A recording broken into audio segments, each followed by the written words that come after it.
When you see an older development, what do you see? Lots of green grass, a lot of open spaces. And then you also see a lot of wood siding or vinyl siding or a lot of cheaper construction materials. And you know that there's just going to be higher costs involved. This is a great point because the newer condo buildings and townhome buildings, there's been advances in technology in the last 30, 40 years. Hardy board siding wasn't around like 40 years ago. So those places where that T111 or that particle board that absorbs water, maybe, or the siding that just is not as good as the concrete hardy board.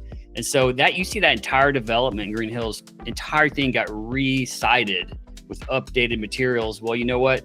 That's great, except that everybody's HOA fee went up a couple $100 and it's never going back down once it goes up. It seems like it's just part of the deal with those older units. Great location, but that was one example where you saw the whole development got redone with a major assessment there. If the HOA has a pool, I'm out. There's so many good investment properties around Nashville that's just parking lots, landscaping, trash pickup. Those are my favorite ones to look at. I think lastly on this note is that HOAs are run by neighbors. And so when it's run by neighbors, there may be disagreements over what's the best way to live, what's the best way for the place to look.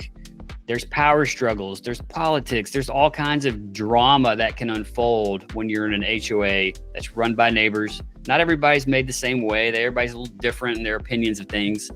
So it creates that environment that you and I both know can be very dramatic in a lot of cases. How much free time do the neighbors have? That's a great question you want to ask yourself when you're jumping into an HOA community, for sure.